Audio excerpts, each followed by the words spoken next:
En el día de hoy, siguiendo con el tema del video anterior, que fue los delitos contra la vida y que se habló acerca del homicidio simple, vamos a hablar entonces en este video acerca de las circunstancias de agravación de homicidio que se encuentran tipificadas en el artículo 104 y se aplican tanto por acción como por omisión.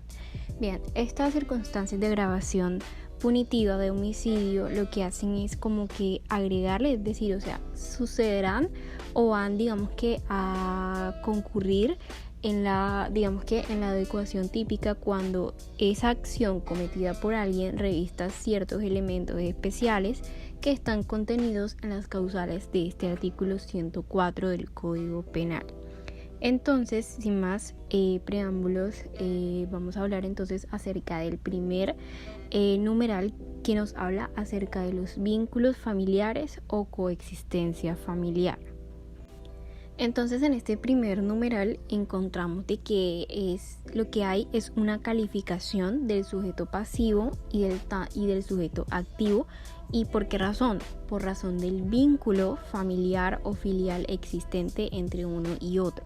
Entonces tenemos de que una agravación punitiva es cuando, por ejemplo, un cónyuge o un compañero permanente mata a su cónyuge o compañera o compañero permanente. También tenemos la modalidad de padre y madre de familia. Encontramos de igual manera a los ascendientes y descendientes, a los hijos adoptivos y por último también a todas aquellas personas que de alguna manera se encuentran de forma o se hallan de manera permanente integradas a la unidad doméstica. Entonces estos son todos, los sujetos que abarcan esta primera causal o numeral o circunstancia de agravación punitiva.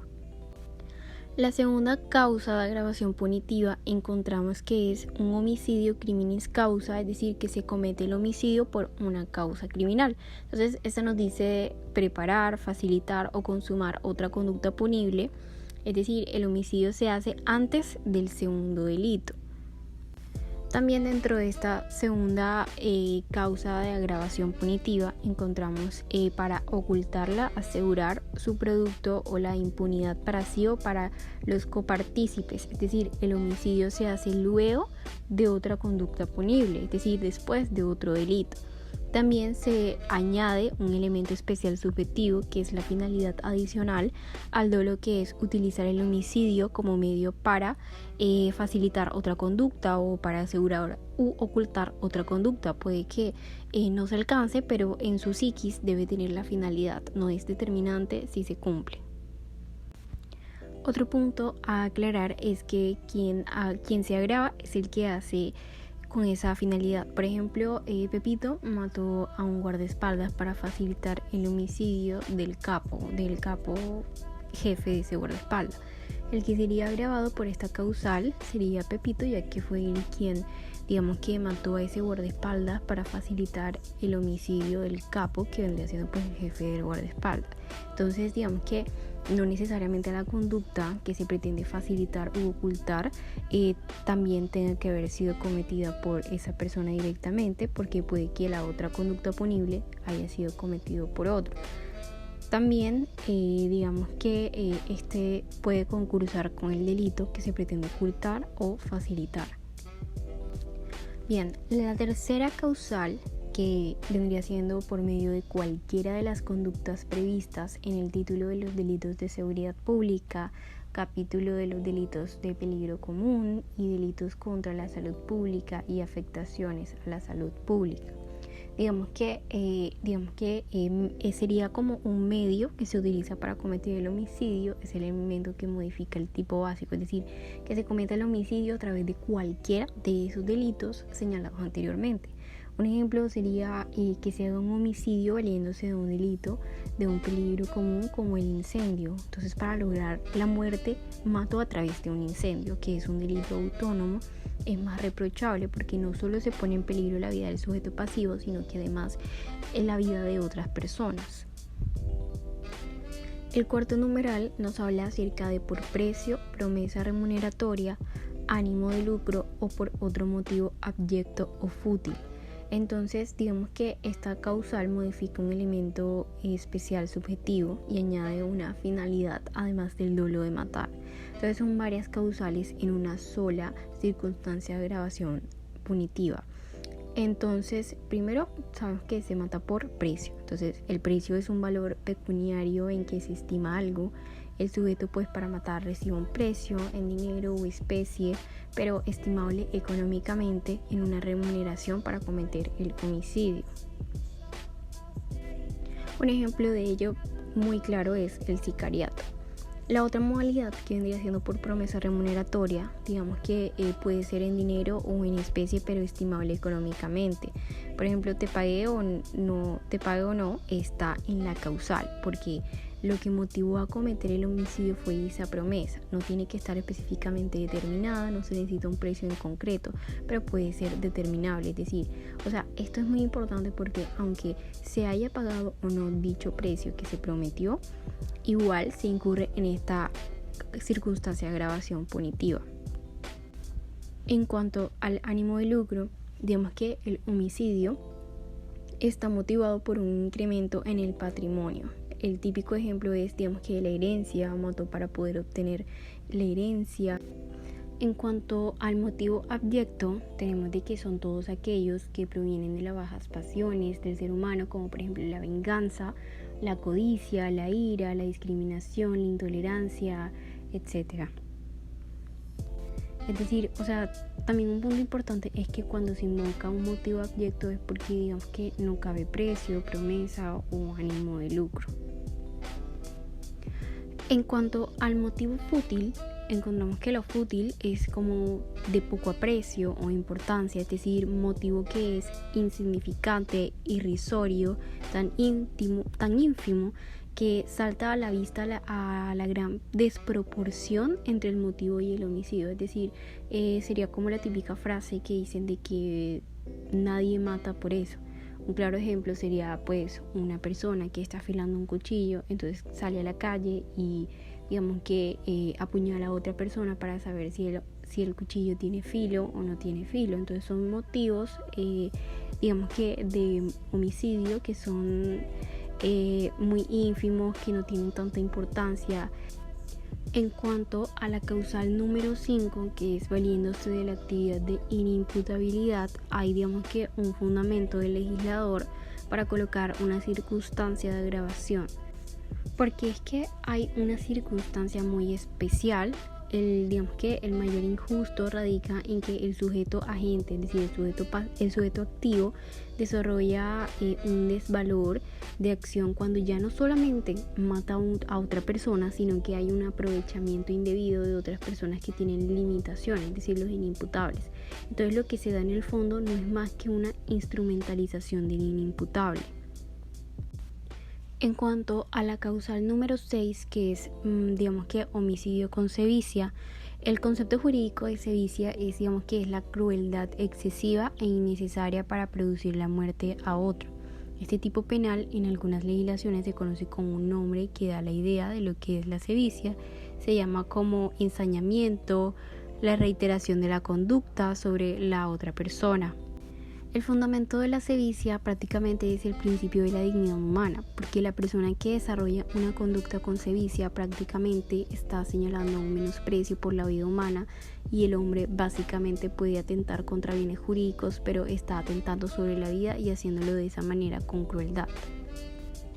La sevicia tiene una naturaleza dual, por así decir, porque pues por un lado hay un elemento subjetivo en el cual la intención de la gente es la de la satisfacción que le produce generar sobre la otra persona sufrimientos innecesarios para producirle la muerte, pero además es algo adicional al dolo de homicidio.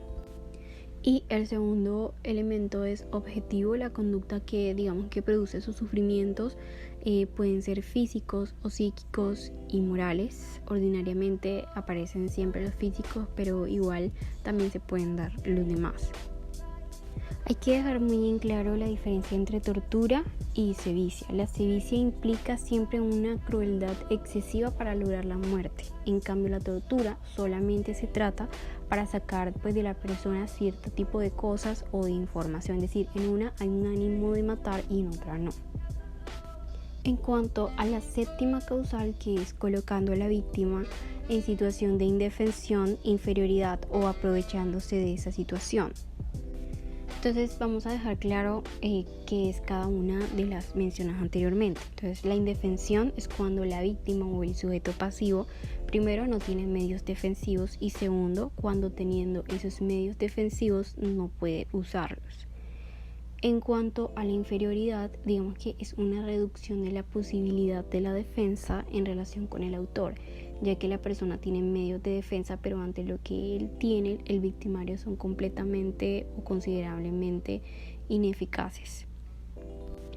La otra, que vendría siendo colocándola de la indefensión, o sea, colocándola en una situación de indefensión o inferioridad, es cuando digamos que el sujeto activo, conociendo ciertas digamos que cualidades del sujeto pasivo o de la víctima, busca pues una forma digamos que de colocarla en esa situación. Y en cuanto a aprovechándose de la indefensión o inferioridad, digamos que el caso más común es el de la persona que se encuentra en una silla de ruedas por circunstancias de un accidente, entonces el agente mata a quien se encuentra en esa silla de ruedas. La octava causal nos dice que son con fines terroristas o en desarrollo de actividades terroristas. El fundamento de esta es que, se coloca esta causal porque este injusto de obrar con fines terroristas no solo pone en peligro la vida, sino también la seguridad pública con un bien completamente diferente al de la vida que está protegido de manera expresa en el Código Penal. Este delito se da a partir de dos circunstancias que son fines terroristas y desarrollo de actividades terroristas. La primera, que son fines terroristas, se dice que ese fin terrorista es un elemento adicional al dolo de matar, ya que mirándolo bien no se requiere el ejercicio de una actividad constitutiva de terrorismo, sino que se obre ya con esa intención. Es un elemento especial subjetivo. En cuanto al desarrollo de actividades terroristas, digamos que se tiene una característica diferente.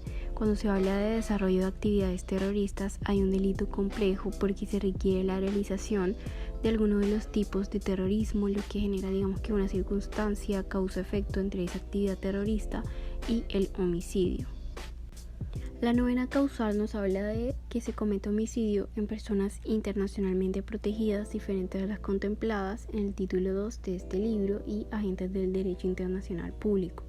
Entonces digamos que la mayor punibilidad está cuando se atenta contra una persona que posee un estatus especial dado por el derecho internacional y que otorga una mayor protección a estas personas. Entonces este sujeto pasivo es cualificado y es una cualificación jurídica dada por ese mismo derecho internacional a través de la ratificación de los convenios, pactos, tratados, digamos que ratificados o realizados por Colombia.